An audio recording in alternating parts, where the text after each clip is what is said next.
Okay, so let's continue. Tuloy natin yung ating pinag-aaralan. Let's bow our head. Let's pray. Lord, salamat po sa umagang ito. Salamat sa bagong buhay, sa gising na ito na always blessing dahil yung iba hindi na nagising. And as we listen to your word, Lord, we pray, enlighten us, speak to our hearts. Hayaan mo na itong mensaheng ito, hindi ito sa iba, kundi sa amin, sa sarili, Panginoon. And as we listen, Lord, let us hear your voice only, O God. Let your Spirit move and speak to us. Looban mo kami ng presensya mo at hayaan mo yung mga anghel mo pumaligid sa lugar na to that no works of the evil one will triumph against us as we listen to your word. Thank you, God. Your anointing flow upon us in Jesus' name. Amen. Amen. Okay, palakpakan natin si Lord. So, apat yung ating gagawin na ngayong taon. Sinimulan natin sa look backward, balikan natin. Then we will look forward, magsiset tayo ng goal. Then we will look upward, hingi tayo ng tulong sa Diyos. Then we will look inward, ano ba yung kapasidad natin para sa goal na to, sa pangarap natin, kaya ba natin talaga? Meron tinatawag na SMART goal na kailangan na ito ay kaya mong abutin. Pero when it comes to spirituality, gusto ni Lord na mangarap ka ng malaki dahil ang basihan ng kakayanan, hindi yung sa sarili mo, kundi yung kay Lord. So, look backward pa rin tayo. Ang verse na ginamit natin last Sunday is Revelation 2:5. Sabi dito, remember therefore, alalahanin mo, yon, remember, from where you have fallen, paano ka bumagsak, paano ka pumalpak last year, ano yung mga sablay mo, alalahanin mo. Dahil kung wala kang natutunan sa nakaraang taon, uulitin mo lang din yan ngayong taon. Sabi mo ulit sa katabi mo, natuto ka ba? Anong sagot niya? Sinimangutan ka. Baala ka sa buhay mo, pakialam mo ba? So kailangan may natutunan tayo. So remember, therefore, where you have fallen. Then, anong gagawin mo pag naalala mo na evaluate, na check mo na isa-isa mo na, nasulat mo na, repent. So repent and do the first work or else I will come to you quickly and remove your lampstand from its place unless you repent. Pag hindi ka nag-repent, may tanggalan na magaganap. Dito, sa Revelation 2, yung ilawan. Pero sa buhay mo, pag wala kang natutunan last year at inulit mo lang ngayon, may matatanggal sa'yo. Dahil kung ayaw mong tanggalin yung mga mali, may tatanggalin sa'yo kasama yung mga inaasahan mong pagpapala. Kaya kung yung iba nagpe-pray, Lord, humble me. Huwag nyo ipag-pray yun. Be humble. Kasi pag hinumble ka ni Lord, wasak ka. Pag si Lord nagbago sa'yo, masasaktan ka. Pero pag ikaw nagbago sa sarili mo, kahit papano, mas madali. Kaya wag mo antayin na si Lord pa ang kumilos. Sabi mo sa katabi mo, gawin mo na. Huwag kang tengang kawali dyan. Gawin mo na. So repent. Pag hindi ka nag-repent, may tatanggalin. So ano ang repent? Repentance is, sabi dito sa verse na to, yung word na repent sa Bible, entire New Testament, sa Greek, ay metaneo. So pag binasa mo yung original Bible na New Testament sa Greek, ang mababasa mo yung word na repent is metaneo. Ang word na metaneo, ibig sabihin, change of mind. Nagbago ka ng isip. Bakit isip? Di ba dapat puso? Ang utak ang parang CPU ng tao. Ito yung motherboard. Dito nang gagaling lahat. Kaya nga sinasabi, what the mind conceive, the body will achieve. Pag ang utak nagbago, ang tao magbabago. Kaya nga pag ayaw magbago ng tao, anong sinasabi? Tigas ng ulo mo. Kasi yung utak niya nasa ulo. Pag ayaw magbago, matigas ang ulo, matigas ang utak. Pero pag nabago ang utak, lahat pwedeng magbago. Ang bakal ba kayang lumutang nung panahon na hindi pa na-invento ang eroplano at barko? Pero nung naisip, nung Wright brothers na lilipad ang bakal, naisip nila what the mind conceived, the body will achieve. Nangyari. Lahat ng kayang isipin ng utak, yung mga kwento ng mga science fiction nung araw, yung mga taxi lumilipad, ngayon meron na eh. Basta kayang isipin ng tao, kayang gawin ng tao. Kaya importante ang tao merong, katukin nyo nga, kailangan yan. Pag wala yan, walang mangyayari. Pag nabago yan, magbabago buhay mo. Magbabago lahat sa paligid mo. Utak ang binabago. Kaya nga yung word na repentance is nagbago yung isip mo patungkol saan? Sa isang bagay. Dati, okay lang yan. Okay lang to. Ngayon, nung naintindihan mo yung tama, nagbago isip mo, hindi pala ito okay. Yung pabili-bili ko ng mga Lazada, Shopee, Temo ng mga 300 pero 1,000 pieces. Tapos nakatambak sa bahay, hindi pala pwede. Yung palang palaro-laro ko ng isa-isang oras, 2 oras maghapon, tapos pag nanggigil ako, nagle-level up, nagiging 5 oras, hindi pala pwede. Yung seasons of life ko, nasa season 3 na ako, laro pa rin ako ng laro, hindi pala pwede. Dapat pala season 1, 2 lang yan. Hello? Hello? I'm talking to you. Come on. Hello? Ikaw yun. Pag yan, dininay mo ng dininay. Hindi ako yan, si ganito yan. Ang preaching po, hindi para sa katabi mo, para yan sa'yo. Sabi mo sa katabi mo, akin yun. Mine. Mine yan. Hindi yan para sa iba. Si ganito yun. Hindi, ikaw yan. So pag alam mo na hindi tama, narinig mo na, nabasa mo na sa Bible, tantanan mo na, magbago ka. Utak ang babaguhin. And then, pag nagbago ang utak mo, magbabago yung puso mo. Kasi konektado yan eh. Konektado yan. Unless nahahati yung katawan nyo, hindi konektado. Pero pag nakadikit yan, konektado yan. So from the mind to the heart, and then action. Magkakaroon ng action, yung direction mo mag-iiba. For example, the prodigal son. Sa Luke chapter 15, verse 17, sino nakakaalam ng kwento nito? Prodigal son, nabasa niyo na. Taas ang kamay. Okay, most of you, alam na to. Anong kwento? May 2 mag-utol, di ba? May 2 magkapatid. Mayaman si Erpat. So yung magkapatid na to, 2 lalaki, ang sabi ng bunso, Father, Erpat, akin na yung mamanahin ko. Buhay pa, kinukuha niya na yung mana. So si tatay naman, si papa naman ay binigay. Walang issue, binigay. Tapos yung isang panganay na iwan, nandoon sa bahay. And then lumayo yung bunso. Ano nangyari? Ano nangyari sa kanya? Yung kayamanan na bitbit niya, inubos niya, nagpakasaya-saya siya, namuhay siya na parang hari, at paglipas ng ilang araw, ubos agad. Alam niyo ba ang pera na ubos? Kung iniwan mo si Lord dahil sa pera, balang araw babalik ka kay Lord, purdoy ka. Pag hinuli mo si Lord dahil sa pera, negosyo, trabaho, one day, uuwi ka kay Lord, hilahod, walang pera. Lumayo ka eh. So lumayo, and then, sabi sa kwento, sa sobrang hirap niya, yung pinagbabawal sa kultura ng mga Hudyo, bawal kumain ng baboy. Ito, hindi lang siya kumain ng baboy, kundi nag-alaga ng baboy. And then yung pagkain ng baboy, kinain niya. So mas mababa pa sa pinagbabawal ng kultura at relihiyon ng mga Hudyo. Kinain niya yung pagkain ng baboy. By the way, hindi yung pagkain ng baboy na bit-bit dito, hindi gano'n na. Baka isip, grabe talaga yon. Hindi naman gano'n. Yung mga, alam niyo yun, dati nag-alaga kaming baboy, tatay ko tatadtad ng mga gabi. Di ba? Papakuluan. Sila naman, pads, mga halaman yon. Okay? Pinapakain sa baboy. So hindi yung mga galing sa lababo, no? Sobra talaga yon, grabe na yon. Pero ganun pa man, bawal yon. So kinain niya na yon.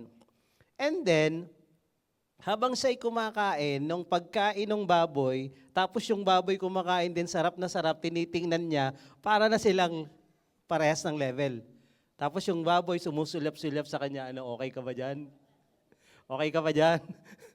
So parang napapahiya na siya sa sarili niya. Ang sabi dito sa verse 17, Luke 15, when he came to himself, nagbalik siya sa sarili niya. Alam niyo, may mga taong nawawala sa sarili. Alam niyo yun? Hindi ka na yan eh. Iba ka na eh. Alam niyo yun?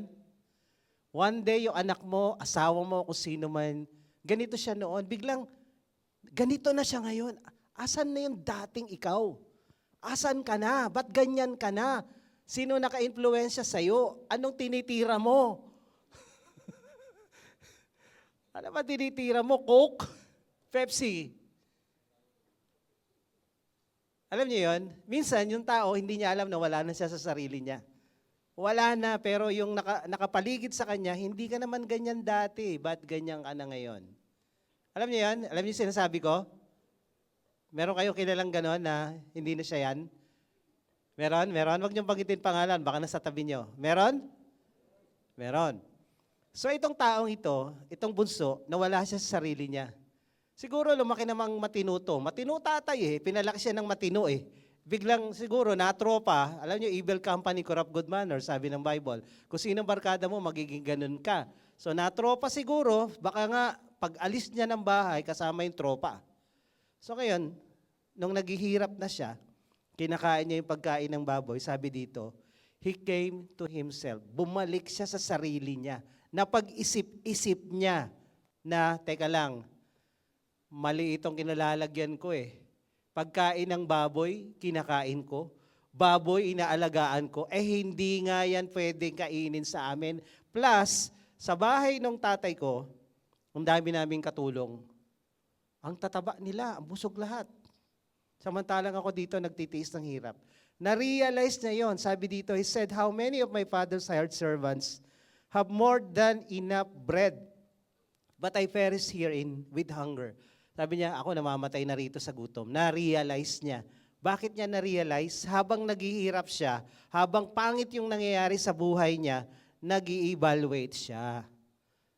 Kaya importante yung nag-i-evaluate sa buhay. Hindi yung sumablay ka na, hindi, tsamba lang yan. Okay lang yan, kaya ko pa. Teka lang. Pag tama ang ginagawa mo, na-evaluate mo, tama ang ginagawa mo, laban ka. Pero pag mali ang ginagawa mo, tigil ka. Sabihin mo sa katabi mo, evaluate. Hindi lahat ng hirap ay pagsubok. Yung ibang hirap, parusa. Alamin mo. Ngayon, kung itong prodigal son, sabi niya, teka, testing lang to. Testing of my faith. Testing of faith yan? Lumayo ka, pasaway ka, tigas sa ulo mo, inubos mo pera ng tatay mo na minana mo, teka lang, mali ginagawa mo. Pag mali ginagawa mo, itama mo. Sabi mo sa katabi mo, itama mo. Ngayon, pag tama ginagawa mo, laban lang. Paano mo malalaman kung tama o mali? Evaluate. Evaluate. Ito ang gawin mo, evaluate. And then, after evaluation, realization. Pag na-realize mo, dito ngayon pumapasok yung salitang metaneo o repentance na binanggit natin kanina, nagbago ang utak mo. Na-realize mo, mali ito. Hindi ako dapat nandito. Hindi dapat ganito buhay ko. Hindi dapat ganito yung ginagawa ko. Mali ito. Na-realize mo dahil nag-evaluate ka. So, tanong uli, nag-evaluate ka na? Na-realize mo na? Nagbago na utak mo? Yun ang repentance. Ang taong nagsisi pero hindi nagbago, hindi yan nagsisi talaga, nagsorry lang yan. Naawa lang sa sarili niya. Ang taong nagsisi, nagbabago. Sabi mo sa katabi mo, ang taong nagsisi, nagbabago. Ako yon. Sabi mo, ako yon, hindi ikaw, ako yon. Mine. Verse 18. Itong prodigal son, habang na-evaluate niya na yung sarili niya at na-realize niya na yung kalagayan niya, ito sabi niya, I will arise and go to my father. I will say to him, Father, I have sinned against heaven and before you. Nagkaroon siya ng desisyong gagawin. Nagkaroon siya ng goal. Nagkaroon siya ng plan of action. Hindi lang siya nag-isip na mali yung ginagawa ko, sige tulog uli. Hindi ako umasenso ngayong taon. Bakit? Ang haba ng tulog ko eh. 15 hours a day, daig pa sa wano. Hindi ako nakagraduate ngayong taon. Bakit? Panay laro ako. Hindi ako na-promote kasi ang performance ko sa trabaho ay butaw. So, anong gagawin mo? Tulog ulit. Hindi dapat. Na-realize mo na, ano ang gagawin mo? Sige, tanungin mo yung katabi mo, ano gagawin mo? Itong prodigal son, may plano. Sabi niya, I will arise. Babangon ako at uuwi sa tatay ko. At sasabihin ko sa kanya, nagkasala ako sa Diyos, nagkasala ako sa iyo. Ito yung plano niya. May plano. Ano plano mo? Sige, tanungin mo naman yung katabi mo. Ikaw, ano plano mo? May plano ka ba? Meron, wala? Sulat mo yung plano mo.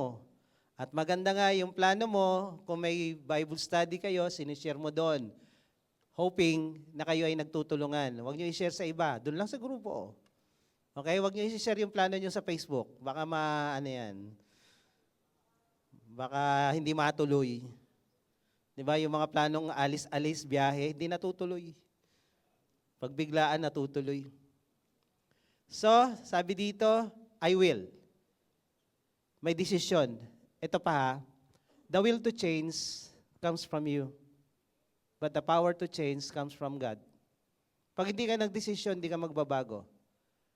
Yung mga bisyo mo na tinutuloy mo pa at nakakasira na ng buhay mo, I will lang ang solusyon dyan.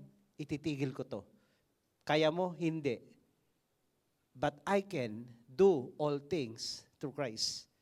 The will to change, it is your decision. The power to change, galing kay Lord. The will to change, galing sa'yo. So the will, it's yours. The can, kay God. So hindi pwedeng, Lord, baguhin mo ako. Pero wala ka naman desisyon na gusto mo magbago. Desisyonan mo, kapatid. Sabi mo sa katabi mo, didesisyonan ko na. Yung mga liliit na bisyong ito, itong mga bagay na to na nagpapahirap sa buhay ko, yung bisyo mo na ganyan, bisyo mo na ganon, ano pang bisyo mo? Desisyonan mo na. Okay? Lalo na nagkakasakit ka na sa bisyo mo yan. So, sabi ng prodigal son sa verse 19, I am no longer worthy to be called your son. Treat me as one of your hired servant. So ito yung nire-rehearse niya, pinapractice niyang sasabihin. Pag-uwi, sasabihin niya sa tatay niya, huwag mo na ako ituring na anak, alipin na lang. Ang mahalaga lang sa akin, makauwi at mayroong makain. Dahil doon, alilang-alila ako, mukhang kawawa, dito kahit man lang katulong ay may dignidad. So ang sabi dito, yun ang nire-rehearse niya. So anong meron sa utak at puso ditong prodigal son? Nagbago yung isip niya, ngayon nagbago naman yung kanyang puso. Again, tandaan nyo to ha, repentance is the change of mind. Sa utak nagsisimula, then bababa sa puso, mababago yung puso mo, then babaguhin yung galaw mo at babaguhin yung direksyon ng buhay mo. Pag ito hindi nangyari, walang changes, walang repentance na naganap. So ito, meron siyang ganon. May evaluation, may realization, na change of mind, then may decision na siya, may plan of action, ngayon may change of heart. Alam niyo yung umami ng mali is a sign of humility. Yung mga taong mayabang hindi umaamin ng mali. Hindi ko kasalanan yan. O kaya nagde-deny, o kaya nagpapalusot pa. Hindi, kasi kaya naman ako ganito, ganyan eh. Umamin ka na lang kaya para umayos ka. Ang taong umaamin, umaayos. Kung nagpapalusot ka, walang mangyayari sa buhay mo. Hindi, kasi siya eh. Kasi dami mong tinuturo eh. Every time na magturo ko sa iba, ilang daliri ang nakaturo sa'yo. Kung dalawa sa kanila, ilan sa'yo? 3. Kaya nga bago mo, tanggalin yung muta sa mata ng kapwa mo, tanggalin mo yung palakol sa mata mo, sabi ni Jesus. Ang pagkokorek ay una sa sarili bago sa iba. Hanggat di mo inaayos sarili mo, mahirapan kang magayos sa iba. Sarili mo na. So ito, nung umalis siya sa bahay nila, ano ang forma niya? Ano laman ang puso niya nung pag-alis niya? Ha? Nung sabihin mo sa tatay mo, Erpat, akin yung mga yung share ko sa stocks natin. And then, formang-forma nung umalis, yabang na yabang, yung puso ang yabang. Ang taong mayabang lumalayo sa Diyos eh. So lumayo sa Diyos, lumayo sa tatay niya, punong-puno ng kayabangan ng puso, dahil blessed na blessed. Minsan pag blessed na blessed ka, talagang yumayabang ka. Pag wala kang blessing, nagiging humble ka. Pero may mga taong kahit binless na, humble pa rin. Lahat ng nandito dapat ganon. Amen? Sabi mo sa katabi mo, ikaw yun. Kahit i-bless, hindi mayabang. Dahil ang mayabang, binabagsak. Ang nagpapakumbaba, tinataas. So nabago yung puso niya, yung dating mayabang na anak na umalis, dahil napurdoy na ngayon, humble na. So sabi niya, kahit hindi na anak, katulong na lang, okay na ako dyan. So yung kanyang nire-rehearse, na bago utak, na bago ang puso. Ang umaamin ng mali, humble. Sabi mo sa katabi mo, huwag mo sabihing humble ka. Ang umaamin ng mali, humble. Aamin tayo, okay? Hindi nakakahiyang umamin na, ay naku, sablay na naman yung nagawa ko last year. Maling decision, wrong move, wrong turn, dead end. Ano pang wrong?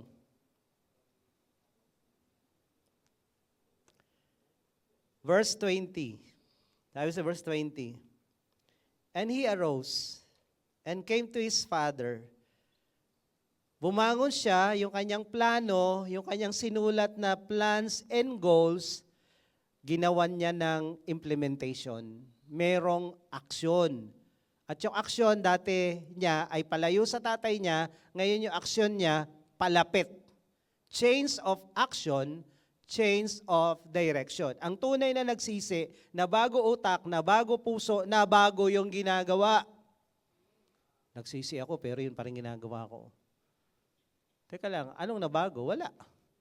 Kung walang nabago sa ginagawa mo, hindi ka nagsisi. Nagsorry ka lang kay Lord o kung kanino man. Nagsorry ka lang sa asawa mo. Nagsorry ka lang sa kaibigan mo, sa care group leader mo, Bible study leader, ministry. Sorry pero inulit mo eh. Hello? Ang nagsorry, umuulit. Pero ang nagrepent, hindi. Pag nagrepent ka, ibig sabihin, binaligtad mo yung pangyayari at hindi mo na ulitin pa. Kaya lagi sinasabi ni Jesus, huwag ka nang magkasala ulit. Dahil, pag inulit mo to, ano daw? Mas malala ang mangyayari sa'yo. Nakakatakot po yun. Kaya dito, makikita natin yung tamang pagsisisi ay merong change of action. Hindi lang change of mind and heart, may aksyon na gagawin. Ayoko na to. Itong dahilan kaya hindi kami umunlad last year. Itong dahilan kaya nagkagulo-gulo. Inuulit mo pa rin ngayon. Itong dahilan kaya ako bumagsak sa mga grades ko. Itong kalalaro ko ng Mobile Legend. Ano pa yung mga bago niyong laro? Ha? Hello? Ako, gusto kong maglaro dahil na-stress ako pero nangihinayang ako sa oras. Tsaka tanda ko na para gawin yan. Sabay, may laro naman ako, mamarel. Kaya kung gusto yung makipaglaro sa akin, kailangan kong target. Joke lang. Joke. So, pag hindi mo babaguhin yung ginagawa mo, walang mangyayari sa'yo. Panay ka lang plano, panay ka lang pangarap, uuwi ako. Pupunta ako sa tatay ko, pero hindi mo ginagawa. Tatanggalin ko to, titigilan ko to. Matutulog na ako ng 8 hours, hindi 15 hours. Yung iba naman natutulog ng 3 hours lang. Mga addict talaga. Luwa na yung mga mata nyo. Kailan ka aayos? Desisyonan mo. Sabi mo sa katabi mo, desisyonan mo. He arose and came to his father. Merong implementation ng plano. Importante may plano ka at importanteng gawin mo yan. Ang dami mong plano. Kataon-taon, may plano ka, may New Year's resolution ka. Kaso yung resolution nasa papel, wala namang implementation. So evaluate. Ako laging merong evaluation. Ano yung hindi nangyari ngayong taon? Bakit hindi nangyari? So adjust. Kailangan may babaguhin. But while he was still a long way off, malayo pa lang siya, sabi dito, his father saw him and felt compassion and ran and embraced him and kissed him. So malayo pa lang, nakita nung tatay yung itsura. Gula-gula nitang damit, mukhang kawawa, mukhang mahirap, tapos nakayuko. Kitang-kita sa itsura ng tao yung totoong nagsisisi. Sa itsura mo pa lang, malalaman kung nagsisisi ka eh. Pero kung sa itsura mo pa lang, may kasalanan ka na, ang yabang-yabang mo pa, si Lord, nako, God resists the proud. Sabi ni Lord, kadiri ka. Ayaw ng Diyos sa mayabang. But He gives so much grace, awa, ang dami niyang binibigay sa mga taong kita niya. Hindi pa nga nagsusori to eh. Palapit pa lang eh. Sa itsura pa lang kita na ng tatay niya, nagsisisi itong anak ko. Meron dito sa church noon, tinulungan namin na huwag makulong. Tinulungan namin na umayos buhay.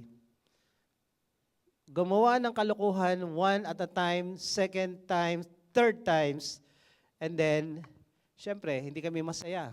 Kami nag-aalaga sa mga tao, lalo sa taong yun. And then, after niya gumawa ng kalokohan, bumalik dito, gusto niya magpiesta ang buong bayan.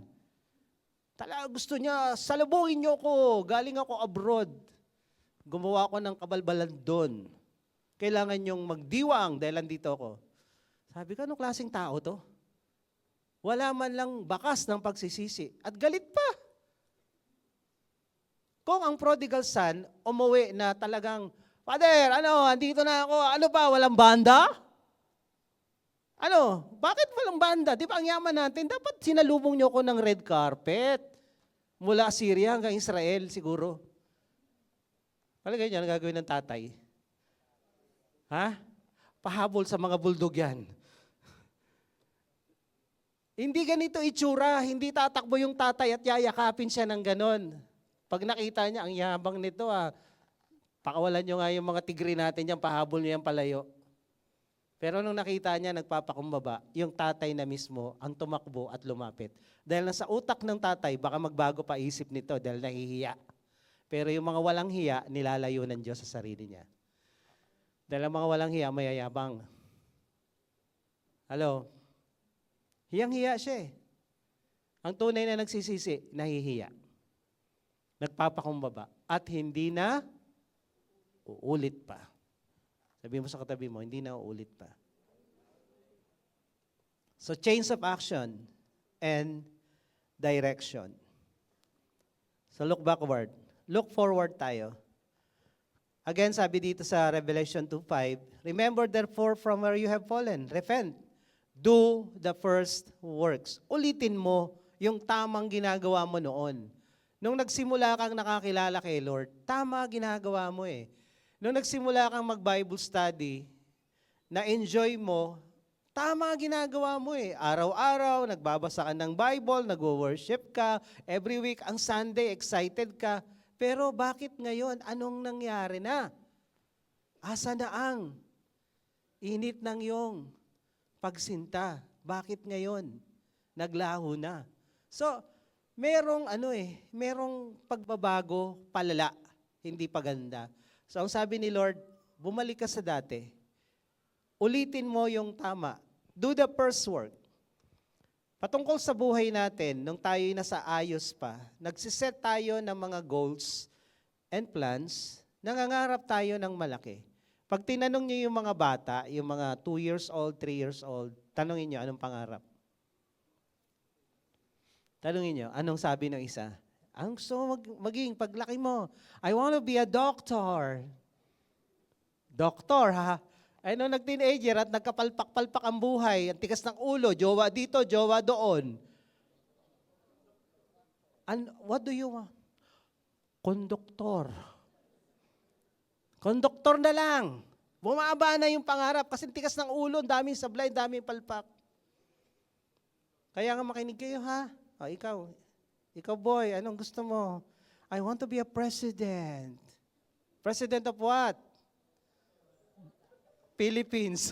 Okay yun, nung tumanda na, dahil sumablay, tikas ng ulo, emosyonal, lagi emosyon na sinusunod, tinanong mo, edad 15 na, anong gusto maging president? Pero toda na lang. Toda na lang talaga. Nako naman. Ang demonyo, gusto niyang sirain ang buhay mo. Makinig ka sa mga nakakatanda sa'yo. Makinig ka sa magulang mo. Makinig ka sa Bible study leader mo. Makinig ka sa pastor mo. Sabi mo sa katabi mo, lalo yung mga kabataan dyan. May SYP pa ba dito? Sige nga, magigay nga. Oh, I'm talking to you. Come on. Makinig kayo ha. Pag winarningan at sinabihan na kayo, sa kabutihan nyo yan. Dahil ang demonyo, gusto kayong sirain. Dahil maganda ang plano ng Diyos sa inyo. From beginning to end, wala nang pinlano ang demonyo sa inyo, kundi sirain kayo. At paano kayo sisirain? Emotion. Love life. Laro. Yan lang naman ang madali kayong Hindi naman problema ang demonyo para sirain ang mga SYP. Alam niyo na yan. Simpleng-simple lang. Kaya makinig kayo, ha? SYP. Makinig kayo. And then, kung sakali man nagkabigo-bigo na at marami ng sablay, and then parang nawala na yung motivation mo sa sarili mo, nawala na yung confidence mo sa sarili mo, parang hindi ko na kaya, baguhin mo yung utak mo. Pwede ka pang magsimula ulit. Amen? Yung mga nabigo sa love life, tantanan mo. Pahinga ka muna, pagod na yung puso mo. Okay? Dami ng sugat at saka band-aid. Magsimula ka uli sa tamang oras, sa tamang panahon. Hindi yung nabigo ako, gaganti ako, kailangan kong meron na lang relationship. Valentine's na, no Christmas, wala ako eh. Hello? Wala sa panahon, wala sa okasyon ang pagjojowa. Kung ready ka na. At huwag kang magmahal, huwag kang maghanap ng magmamahal sa'yo. Kung naghahanap ka ng magmamahal sa'yo, wala kang makikita. Mahalin mo sarili mo. Pag mahal mo sarili mo, yung mga tao sa paligid mo, mamahalin ka. Ay, hindi mo mahal sarili mo eh. Pag di mo mahal sarili mo, wala ka rin ibibigay sa iba. You cannot give something that you don't have. So set bigger goals. Dream big again. Mangarap ka ulit. Kung wala ka ng pangarap ngayon, yung iba, tumanda na kami. Alam niyo, si Moses, ginamit ng Lord at the age of 80. Si KFC, yung may-ari ng KFC, nagsimula yung kanyang business at the age of 65. Kung hindi ako nagkakamali, yung recipe niya sa chicken. At after that, buong mundo nakangker niya sa recipe niya ngayon. So, it's not too late to dream big. Sabi mo sa katabi mo, hindi pa huli lahat. Pwede pang mangarap ulit. At bakit big? Bakit hindi small? Alam niyo yung kwento ni David and Goliath? Alam niyo? Tinamaan ba ni David si Goliath? Tinamaan, hindi. Bakit? Ang laki eh. Kung ang kalaban ni David, duwende, hindi gigante. Tapos ang likot. Yung mukhang tiyanak, natakbo ng takbo. Yung tiyanak o kaya yung dwarf, mga elf, yung elf ni Santa Claus. Tapos kalaban ni David, tatakbo palapit sa kanya, tatamaan kaya niya yan? Ha? Ang liit na, ang kulit pa. Si Goliath, ang laki. Dahan-dahan gumalaw, gigantism. Sa Paul, alam niyo mas madaling tamaan ang malaking target kaysa sa maliit. Kung mangangarap ka ng malaki, tatamaan mo, hindi man bullseye, at least pasok sa goal. Walang bayad ang mangarap. Sabi mo sa katabi mo, libre lang. Lakihan mo na. Kasi kung ang pangarap mo maliit, hindi mo tamaan, out. Pero pag malaki ang pangarap mo, ito ang gitna, bullseye, babiyahe ako next year. Ang babiyahian ko ay Europe. Okay, Europe, no? Gitna. Ito yung target mo, laki, pero yung sentro ang target mo, hindi mo tinamaan yung Europe. 'Di ba? Pero nakarating ka ng Espanya. Di ba? Karating ka ng Espanya, dito ka tumama sa gilid. Pasok pa rin sa goal. May nakabiyahe ka pa rin. Yung iba, gusto makabiyahe ng Middle East. Nagpasko, nakasali sa trip to Jerusalem. Panalo. Joke lang yun. Pero pag malaki ang goal mo, hindi ka man naka-abroad, at least nakabiyahe ka dito sa mga lesser. So, nag-plan ka ng business. Ito business, gusto mong umasenso, gusto mong umunlad, o gusto mong magkaroon ng Bible study. So when you try, sa simula, medyo hindi ka naman bullseye agad eh. Pero dahan-dahan papalapit ka dun sa goal mo. Kaya wag kang magtipid sa pangarap. Libre yan. Sa pera, magtipid ka, pero sa pangarap, wag. Sabi mo sa katabi mo, mangarap ka ng malaki. May mga nakakausap kasi ako, ayokong mangarap ng malaki kasi baka hindi matupad. Doon pa lang, sablay na. Walang pananampalataya. Baka hindi matupad. So, kinonfess mo na, what you say is what you get. Kaya ayokong mangarap eh. Anong pangarap mo? Wala. Bakit? Kasi at least pag wala kang tinamaan, walang problema. Wala kang kwenta. Buhay mo wala. Wala kang dahilan para mag-exist sa mundong ito kung wala kang pangarap. Anong gagawin mo kung wala kang pangarap? Ha? Kaya sira-sira, what will be, will be. Yan na. Kung ano mangyari, bahala na lang. Bahala na si Batman. Hindi pwedeng ganun. Ang buhay dapat pinagpaplanuhan. So you think, you plan, you decide, no business as usual. Whatever will be, hindi yan para sa iyo at sa mga Kristiyano. Set your goals. And then plan. Sabi ni Jesus about discipleship to, sino sa inyo ang magtatayo ng tore na hindi mo na uupo at kikwentahin yung gastos? Alam ito ng mga contractor dito, mga engineers dito. Alam niyo yan, bago kayo gumawa ng project, ini-estimate niyo yan. May per square meter yan, di ba? Magkano per square meter ngayon? Ha? Dati 15,000, dati nga 5,000 lang. O, 20,000, 30,000 per square meter. O ilang square meter yan? Ilang floor yan? So, ikikwenta niyan. Tapos anong materialis ang gagamitin? Class A, Class B, o panay diamond ba? So, you count the cost. Whether he has enough to complete it. Kaya bang tapusin? Ngayon, yung may-ari nung magpapatayo ng bahay, magkano budget mo? Magkano ang pondo mo para patayo yan? Kasi kung bahala na lang si Lord, o patayo muna natin poste. And then bubong. So after eternity later. Marami akong kilalang gano'n, nagpatayo, hindi natapos. So sabi dito, magkwenta ka, magplano ka. Otherwise, when he has laid the foundation, it is not able to finish, all who see it began to mock him, saying, this man began to build and was not able to finish. So ito, nagsisimula pero hindi naman pala kayang tapusin. So when you set a goal, planuhin mo. Gusto kong makatapos ngayong taon na to. Gusto kong mag-start ng business ngayong taon na to. Gusto kong makabili ng bahay at lupa ngayong taon na to. Gusto kong magkaroon ng jowa dahil 30 ka na. Okay? Hindi ka na 20. Kasi kung second, ka pa lang, season, wag muna, no? So ano ang gagawin mo? Anong plano? No? Anong plano mong gagawin? Magbi-business ka ba? Agad-agad magbubukas ka ng malaking negosyo na ang laki ng puhunan na wala kang experience? Suicide yan.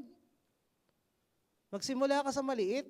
Benta-benta rito, benta-benta doon hanggang nakuha mo yung sistema. Magjojowa ka. Ikaw nga, hindi mo kakayang sarili mo ayusin.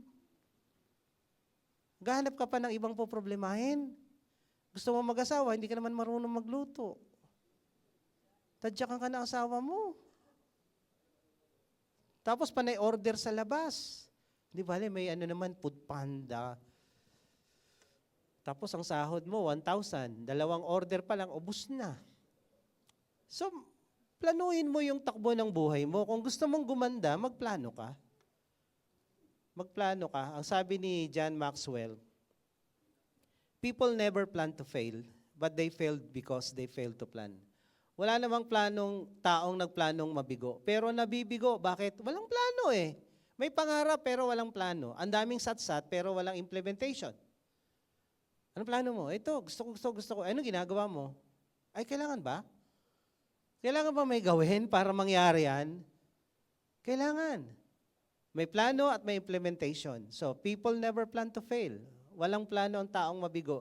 Pero bigo pa rin kasi walang plano. So ngayon January, nag-evaluate ka, ano yung tatanggalin? Ano ngayon yung gagawin mo? Ano yung goal mo? Ngayon, may goal ka na. Ito yung gusto mong maabot. Ito yung gusto mong marating. Spiritual, physical, mental, emotional. Ano ang plano mo para maabot ang goal? From step 1 to step 2, step 3, yung goal mangyayari kung meron kang plano. Ang buhay na pinagpaplanuhan, may patutunguhan. Pag walang plano, walang mararating. So you set your goals. Example, spiritual. Priority mo ba si Lord last year o hindi? Ano bang mga dahilan kung bakit hindi mo nagawa yung pagba-Bible study? Hindi ka nag-i-involve sa ministry. Nakakailang taon ka na sa Juhia pero wala kang involvement sa ministry. Kasi ganito yan eh, pag halos lahat tayo involved sa ministry, kunyari, yung mga teachers natin, marami tayong mga kids. So siguro once a month ka lang na-duty sa kids o sa powerhouse, kung marami tayo, mabigat ba sa'yo yon na maglingkod sa Diyos ng once a month? Ha? Kunyari, yung usher, nadagdagan pa. So ang duty na lang nila once a month, mabigat ba sa'yo yon? Di ba magaan sa lahat? Pag maraming nagbubuhat, gumagaan ang mga bagay-bagay. Pero pag kukunti ang nagbubuhat, mabigat. So, why not, ngayong taon, mag-decision ka, mag-i-involve ako. Makatulong man lang sa gawain ni Lord dahil bilang pagtanaw ng utang na loob sa ginawa ng Diyos sa akin, niligtas niya ako. So, pwede mong planuhin yan. Kung wala kang Bible study ina-attenan, humanap ka na. Magtanong ka sa amin, magtanong ka sa mga leaders dyan. Kung ikaw naman ay uma-attend na, matagal na, ay baka naman ikaw naman yung magbukas ng Bible study mo. Umattend ka ng training, may training po tayo. So ito yung mga goal. Relational, kumusta relationship mo sa family mo, sa church, sa mga kapatiran, mental. Anong goal mo sa mental mo ngayong taon? Usong-uso yung mental health, hindi lang physical health. Marami na po ngayong natotorture sa utak. Depression. Marami pong mga tao na ang utak ay grabe na. Alam nyo kasi ang utak po ay muscle. The more na ginagamit mo yan, the more na nagiging matibay yan. Okay? Parang physical lang yan eh. So kung ang utak mo hindi mo ginagamit, nagiging luno. At pag weak ang utak, weak din ang emotion mo. Madali kang bumigay sa bagay-bagay. Madali kang ma-depress. Madali kang mag-isip ng mag-suicide sa puno ng kamatis, mga ganun. Sigurado, hindi ka naman mamamatay doon, lalo na sinulid ang gagamitin mo. Pero yung utak mo, ganun pa rin, mali. So, ano ang gagawin mo para yung sanity mo ma-maintain? So, kailangan mong pagplanuhan to. Yung emotion mo, yung peace mo na hindi mawala, yung physical mo. Ako, after 5 beses akong ma-ER last year, alam ko na yung mga triggering. Hindi ako pwedeng ma-stress. Hindi ako nagme-maintain ng blood pressure. Wala akong maintenance para sa high blood. Wala. Meron akong maintenance para sa carvid, sa tibok ng puso ko mabilis kasi pag ako nagtrabaho, nagpatakbo ng kotse, napanood nyo yung John Wick? Ganun. Kaya nga yung pinakamabilis na sasakyan na binili ko. Kasi ang dami kong pupuntahang Bible study, meeting dito, meeting doon. Kaya pati yung adrenaline ko sa puso, ganun talaga yan. So ngayon, tinantanan ko na. Hindi pwede na. Kasi 16 na ako eh. Pag 16 ka na, 16 pala. Sorry, 60. Hindi na pwede. Senior ka na eh. So, yun lang yung maintenance ko. Pero, pag ako na-stress, tumataas yung BP ko. Ano nakaka-stress sa akin? Yung may kakalampag dyan. Yung may mga pressure, tension. Alam ko na yan. Kaya, yun ina-avoid ko. So, para ma-maintain yung physical ko, yung emotional ko, pati mental ko, kailangan ko i-avoid yan. Kaya pag may magsisimula, tigil. Tigil. Sabi doon sa nabasa ko kagabi, 8 minutes, na galit ka, yung puso mo halos masira at mapunit na. 8 minutes. Kaya yung stroke at yung heart attack, 8 minutes ang tagal nun ha. Kaya wag nyo nang paabutin na 8 minutes, 7.5 lang dapat. Napupunit yung mga tissue sa puso. Okay? So ito, magplano tayo sa lahat ng aspeto ng buhay natin. Spiritual, relational, mental, emotional, physical, and financial. Mangarap tayo na one day, ngayong taon, financial freedom. Ano ang financial freedom? Hindi ka na nangungutang. Kaya mo nang bayaran lahat ng bills mo. Kumikita ka ng sapat. May sobra pa. Okay? Kung sakaling may bibilhin ka, kaya mong bilhin nang hindi mo iki-credit card. So yung mga ganon. Kasi ang Kristiyano, dapat tayo ang pinagpapala. Kaya kung susunod ka kay Lord, bakit spiritual ang una? Kasi pag okay ka sa spiritual, matatabunan yung kakulangan mo sa ibang bagay. Pero pag ang spiritual, hinuli mo. Kahit magaling kang kumita ng pera, magugulat ka, purdoy ka pa rin. Kahit magaling ka, matalino ka, pero spiritual, pinabayaan mo, apektado ang lahat. Pero pag inuna mo ang spiritual, magugulat ka. Kahit may kakulangan ka sa ibang bagay. Ako sa physical may kakulangan, pero napupunuan niya ng spiritual. Napupunuan ni Lord. Kaya yun ang importante. So, yun yung next, upward. Look upward. Kailangan nating mag-pray. When you read the Bible, God talks to you. When you pray, you talk to God. And when you talk to God, yung kapangyarihan ng Diyos, galing sa langit, galing sa Kanya, dumadaloy sa'yo. Kaya nga, pati yung mga mangkukulam, yung mga kulto, nagpipray, kasi kumukuha sila ng energy, ng power, kung kanino man sila nakikipag-usap. So when you talk to God, kumukuha ka ng kapangyarihan galing sa Diyos, ng tulong, when you pray. Yung mga taong hindi nagpipray, ibig sabihin mayabang ka, hindi mo kailangan ng tulong ng Diyos. The more you pray, the more dependent you are kay God, the more na gusto ni Lord John. At si Lord, gustong-gusto kanyang kausap at makita every day. Kung ayaw mo mag-pray, ibig sabihin, Lord, wala akong time sa'yo, hindi kita gusto makita. Sorry Lord, busy ako. So ano mangyayari sa buhay mo kung hindi ka nagpe-pray? Wala. Maghihirap ka kahit masipag ka pa. Kahit anong pukpok mo, kahit anong trabaho mo, wala kang nararating. Bakit? Trabaho mo sarili mo eh. Hindi ka humihingi ng tulong sa Diyos. So we need to look up. Sabi dito sa Psalm 121 verse 1 and 2. I will lift up my eyes to the hills. Nung nandun kami sa Jerusalem, nandun kami sa Israel, yung bundok, mababa lang eh. Pero marami. Lalo doon sa may malapit doon sa Temple Mount.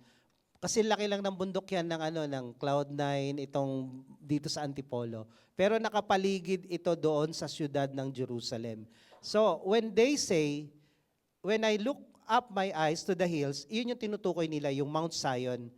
From where shall my help comes? My help comes from the Lord who made heaven and earth. Kasi the day will come, babalik si Jesus. Doon din siya bababa sa Mount of Olives kung saan siya umakyat. Yung Mount of Olives tsaka yung paligid na bundok, ang tawag doon Zion. Zion. So, pag nag-pray sila na tumitingin ako sa bundok, ibig sabihin nila kay Lord. Kay Lord. So they look upward kay Lord. John 15 verse 5. Para tayo magtagumpay ngayong taon na to, kailangan nakakonekta tayo kay Lord. Sabi dito, ako ang puno, kayo ang mga sanga. Okay? Pag bata ang bumasa niyan, alam nyo na. Ako ang puno, kayo ang mga tanga, sabi ng bata. Whoever abides in me, and I in him, he it is that bears much fruit, for apart from me, you can do nothing. Sabi ni Jesus, pag hiwalay kayo sa akin, wala kayong magagawa. Ako puno, kayo sanga, nakakonekta kayo. Kung ano ang meron ng puno, yun din ang meron ng sanga. Kailangan nakakonekta ka. Pag hindi ka nakakonekta, hindi ka nagpipray, hindi ka nag-worship, hindi ka nagbabasa ng Bible, hindi ka nag-church, di mo siya inuuna. So hindi ka nakakonekta. So ano mangyayari sa buhay mo? Sabi dito, pag binasa niya yung ibang verse, mamamatay. Mamamatay pag hindi nakakonect. So, para ka magtagumpay sa taong ito, spirituality unahin mo. Connect with God. Huwag kang tamad kay Lord. Si Lord hindi tamad sa'yo. Okay? Kaya tayo magtatagumpay. Sabi ko kanina, the will to change, the will to succeed, ikaw yon. Pero the can, yung kakayanan para magtagumpay, galing kay Lord. The will to change comes from us, but the power to change comes from God. The will to succeed comes from us, the power to succeed comes from God. May decision ka, may plano ka, idugtong mo kay Lord dyan para mangyari yan. So ang sabi dito, I can do all things through Him. Kung wala si Lord, wala tayong magagawa. Who strengthens me? Kailangan natin si Lord para magtagumpay. Kaya wag mong iiwan si Lord. Kahapon, sa seniors gathering, may kausap ako, sabi niya, pinag-pray ko yung mga miyembro ko sa Bible study na lahat magkatrabaho. Lahat nagkatrabaho. Kaya ngayon, di na sila maka-church. Hindi na nagsisimba. Bakit? May trabaho na lahat eh. Hindi ko naman sinabi, Brad, pag-pray mo, mawalan. Hindi ka na sinabi. Hindi ko sinabi. Parang yung itik lang ba? Lord, yung itik ko walang magbabantay eh. Yan ang wag niyong gagawin. Pag pinagpala na kayo ng Diyos at lumayo kayo sa Diyos, kawawa talaga kayo. Matapos kang bigyan, hindi ka marunong magpasalamat. Matapos kang bigyan, kinalimutan mo, one day, magugulat ka na lang, wasak na buhay mo. The more na binibless ka ni Lord, the more na lumapit ka kay Lord. Amen? Dahil kung wala siya, wala kang magagawa. Alam niyo ibig sabihin ng Christian? Pasensya na sa mga iyan ng pangalan, ha? Pag inalis mo si Christ sa word na Christian, mawawala yung iyan na lang ang maiiwan, si iyan. Ang ibig sabihin ng iyan, I am nothing. Pag wala si Christ, wala kang magagawa, wala kang kwenta. Sa Tagalog, ikaw ay nawawala o ikaw ay nagwawala. Pag wala si Kristo, wala tayong magagawa.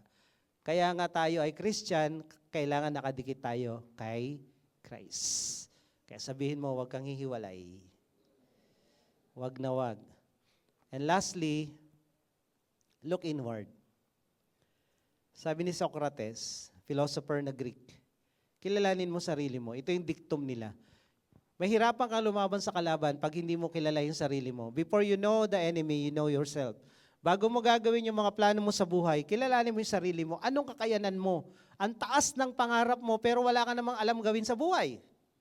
Ang taas ng pangarap mo pero ang tamad-tamad mo. Ang taas ng pangarap mo, wala kang disiplina. Ay wala kang mararating. So kung kilala mo sarili mo, ayusin mo sarili mo. It begin with you. Kasi kung wala kang babaguhin, hindi mo kilala sarili mo, ito pa ha, minsan talaga, hindi mo kilala sarili mo. Yung iba naman, denial. Kilala nila sarili nila, kaya lang hindi nila tanggap.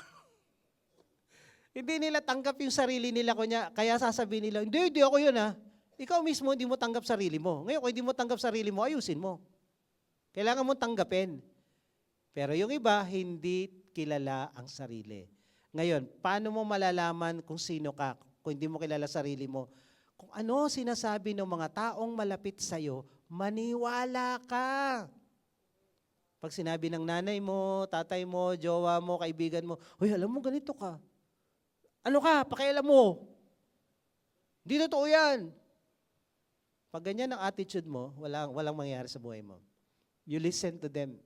Kung totoo man o hindi, pero malamang, pag magulang mo nagsabi, totoo yan. Amen? Pag mga close sa'yo nagsabi, totoo yan. Okay, basahin natin 2 Corinthians 12.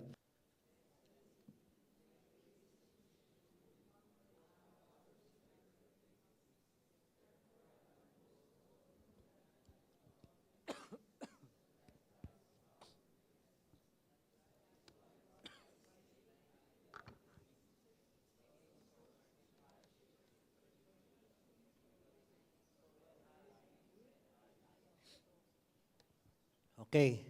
Sa totoo lang, wala namang superhuman na super galing talaga. Lahat tayo may kakulangan, lahat tayo merong kahinaan.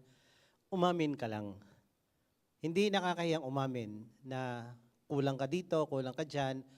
Kaya ako pag may mga mini-mentor ako, sabi ko makinig ka lang, huwag kang umangal. Dahil yung narating ko, hindi mo pa narating eh. Ngayon, kung sasabihin ko sa'yo, na ito yung dapat mong gawin at hindi ka maniniwala, hindi mo mararating yung narating ko. Hanggang dyan ka lang. Kasi ako ayoko ikamatay yung alam ko. Gusto ko ipasa to. Yung narating ko, gusto ko malagpasan pa ako ng mga taong tinuturuan ko. Pero kung ayaw magpaturo, wala akong magagawa. Kung ang tigas ng ulo, kasi para ka magbago, may aalisin ka, may ayusin ka, may babaguhin. Hindi ka magbabago kung, ito gusto ko eh. So, dalawa lang ang hindi nagbabago. Yung perfect na, kasi Diyos na siya, nakarating na siya sa divinity, at yung tigas ng ulo. Yung matigas ang ulo at saka matigas ang mukha, kahit umikot ng umikat sila Joshua ng 7 ulit, hindi gigiba, yung ganon, kahit 14 times. Kasi ang tigas eh.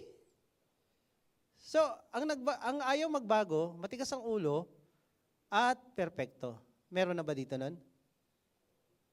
May perfecto na dito? Ay, matigas ulo.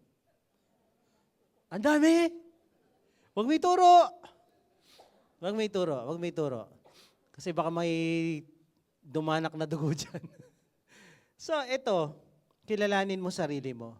Kung pangarap mo maging negosyante, nakalimutan kong dalhin yung mga libro. Pagdating namin ng Pilipinas, yung church na pinanggalingan namin, walang pangarap na yumaman ang tao. Tinuturo yung blessing pero hindi ganun kaano. Tapos kami, ang pangarap lang namin, maglingkod kay Lord. Period. Maglingkod lang kay Lord, wala kaming pangarap magnegosyo, yung wala. So, dumating kami ng Pilipinas, di kami nakabalik na India. Yung dalawa naming anak, ang lakas uminom ng gatas. Akala ko, Bible lang kinakain ng mga anak ng pastor. Hindi pala. Kakain pala yan ng pizza, kakain ng spaghetti, kakain pala ng chicken, at kung ano-ano pa. So, wala kaming trabaho. Wala kaming negosyo. So ngayon, nakita ko yung realidad ng buhay, kailangan naming umangat, umasenso. Bili ako ng mga libro, yung pinakamayayaman na tao sa Pilipinas. Meron ako libro nun. Yung pinakamayayaman na tao sa buong mundo, past, present, and siguro future pa. Inaral ko lahat yun. Tapos yung how to be successful in life. Hindi Bible lang ha. Inaral ko lahat yun. Plus, nakita ko sa Bible yun. Kung ano pinapasok mo sa kokote mo, magiging sistema yon. So, pag nabago utak mo, mababago puso mo, yung desire mo, dati ang desire lang namin, maglingkod kay Lord, kasi yung church na pinanggalingan namin, matawag ka lang na pastor kahit wala kang pera at makain, masaya ka na. Eh ngayon, hindi pala masaya pag wala kang kinakain? Masaya kayo pag wala kinakain? Hindi pala. Sa natutunan ko yon.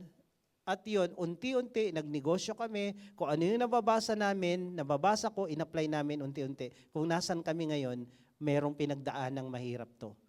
Merong binago. Binago ko utak ko, binago ko puso ko, nabago lahat. Pati pormahan noon, nung nagsimula tong church, hip-hop ako, yung sombrero nakabaliktad na gano'n, pantalon ang luwag. Tapos pag inimbitahan ako ng mga membrong doktor, ipapakilala sa mga kakilala nila, nahihiya kasi, pastor mo hip-hop? Eh di ngayon BTS na, di ba? Joke lang, joke. So, alam nyo, kailangan nating magbago. Huwag matigas ang ulo. So ngayon, marami tayong kahinaan. Kung dumating man yung time na yon, sabi ni Pablo dito, ang dami kong kahinaan, pero sabi ni Lord sa akin, my grace is sufficient for you, My power is made perfect in weakness. Kung kailan ka mahina, pero surrender ka kay Lord, connected ka kay Lord, magiging malakas ka. Let the weak say, I am strong. For when I am weak, then I am strong. Kahit ano pang kakulangan at kahinaan mo, pero nagpupursigi ka, nag-aayos ka, hindi ka umihiwalay kay Lord, magtatagumpay ka sa buhay mo. Huwag kang umiwalay kay Lord. Ang tagumpay namin, maliban sa disiplina sa sarili, si Lord lang talaga. Kaya sabi dito, sa huling mga verses, Ephesians 3:20, i-memorize nyo to. Now to Him who is able to do far more abundantly than all that we ask or think, according to the power at work within us. Pag nakakonect ka kay Lord, yung kakulangan mo, ako yung physical ko talagang sobrang pagod. Sabi ko nga kahapon sa mga senior, nung nagnegosyo kami, ang tindahan namin, 13. 13 ang tindahan namin dyan sa Masinag Market. Tapos may Manulife kami. Ang tao ni Sturgeon, manager siya sa Manulife, 30 katao. 30 katao. Tapos may church na hinahawakan. So imagine niyo yun, tapos kami namimili sa Baclaran, namimili kami sa Divisoria, inaabot kami ng madaling araw. Pag Christmas tsaka New Year, walang kainan, walang handa ang Noche Buena, wala yan, di uso sa amin yan. Asan kami pag New Year? Nasa karsada, nagbibenta ng torotot. 12, December 31 hanggang January 1. Walang kain-kain, Jollibee lang yan. So doon kami, magkano kinikita namin sa torotot? 30,000. One day. Kaya nga, ang utak mayaman, pag may season, hindi nagbabakasyon, nagtatrabaho. Pag utak mahirap, season, pahinga tayo. Mali. Kung utak payaman ka, pag may season, magastos ang tao, maraming pera, magtrabaho ka, kikita ka nun. Samantalahin mo, after nun, tsaka ka magpahinga. Yun ang ginawa namin. Pag utak mahirap, Pasko, pahinga tayo. New Year, pahinga tayo. Hindi. Pag utak payaman, magtrabaho ka during that season. Yan lang yung oras na meron sila at may pera sila. So, kailangan natin ng kapangyarihan ng Diyos. So, magtatagumpay ka, sabi dito, according to the power, asan yung power? Nasa langit? Nasaan? Within us. Pag tinanggap mo si Jesus sa puso mo, yung kapangyarihan ng langit at ng Diyos nasa puso mo. So yung tagumpay, nandyan sa'yo. Kung nakakonekta ka. Ang problema, nandyan nga, hindi ka naman nakakonekta, wala rin. Wala din. Kaya sabi ng Proverbs 3:5, magtiwala tayo sa Diyos ng buong puso. Huwag tayo umasa sa sarili nating kaalaman, diskarte at galing. At pag ginawa natin to, igagay tayo ni Lord sa landas ng tagumpay. Huwag kang magmagaling, huwag kang magmayabang.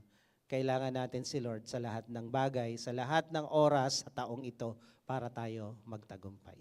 Amen? Tayo. So set your plan, set your goal, do it. Sino po yung mga ngayon lang naka-attend dito? Meron po bang first-timer? Taas nga po ang inyong kamay, wagayway, yung mga ngayon lang nakapunta. Kung meron po, baba po kayo dito, pakisamahan nung nag-invite kung merong nag-invite. Kung wala naman, yung mga ushers natin, pakiguide sila dito. Tapos na po tayo, magpe-pray na lang, ipagpe-pray ko po kayo. Ayan, welcome po kayo dito sa Jesus Our Hope International Assemblies. Kami po ay isang grupo na Christian group na ang tinuturo namin ay Bible lang at si Jesus lang. Every time na may tuturo po kami dito, meron laging verse, may supporting verse na to prove na ito ay biblical. At wala po kaming religiong pinopromote. Wala po. Si Jesus lang, Bible lang. Dahil ang tagumpay ng buhay natin, kagaya nung binasa natin kanina, nasa Diyos. Nasa Diyos. May decision tayong dapat gawin, may plano tayong gawin, pero ang katuparan at tagumpay ng lahat ng ito, nasa Diyos pa din. Kung wala siya, wala tayong magagawa. Kaya the power that work within us, magkakaroon lang tayo nito kung si Jesus nasa loob ng puso natin. Kailangan nating papasukin siya. Sabi ng John 3:16, gayon na lamang ang pag-ibig ng Diyos sa sanlibutan, ibinigay ang kanyang bugtong na anak na si Jesus upang kung sino ang sumampalataya ay hindi mapapahamak bagkus magkakaroon ng buhay na walang hanggan. Ibinigay. Ang sabi na John 1:12, ang sino mang tumanggap, bibigyan ng karapatang maging anak ng Diyos. So gusto nyo ba yun? Sa ating mga guests dito. So lahat tayo magpipray. Pwedeng yumuko tayong lahat at tayo'y susunod sa panalangin babanggitin ko. Taas po natin yung isang kamay natin sa Diyos. Simbolo na, Lord, I need you. Gusto kong pumasok ka sa puso ko at itong taong ito, gusto kong maging matagumpay, kasama ka. So as we bow our head and close our eyes, sumunod tayong lahat sa panalangin ito. Sabihin nyo, Panginoong Jesus, Panginoong Jesus, sa oras pong ito, sa oras pong ito, ako po'y lumalapit sa iyo. ako po'y lumalapit sa iyo. Nagpapakumbaba. Nagpapakumbaba. Inaamin ko, Inaamin ko, ako isang makasalanan ako'y isang makasalanan at wala akong magagawa at wala akong magagawa para iligtas, para iligtas, para baguhin para baguhin o ayusin man o ayusin man ang aking sarili. ang aking sarili.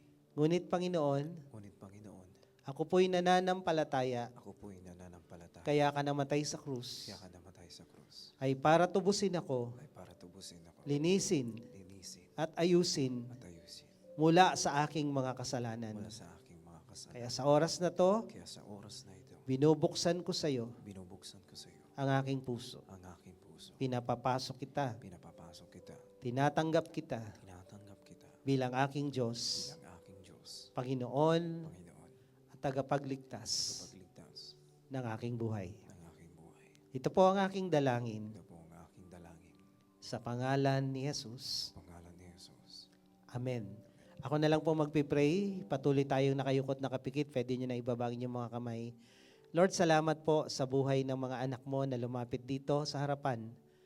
Kilala mo sila, alam mo yung buhay nila at pinagdaraanan sa mga oras na to. Alam mo yung mga pangangailangan nila. Ang dalangin ko, Lord, katagpuin mo sila, Panginoon. Patunayan mo sa kanila na ikaw ang Diyos na makapangyarihan sa lahat, Diyos na mapagmahal at walang imposible sa iyo.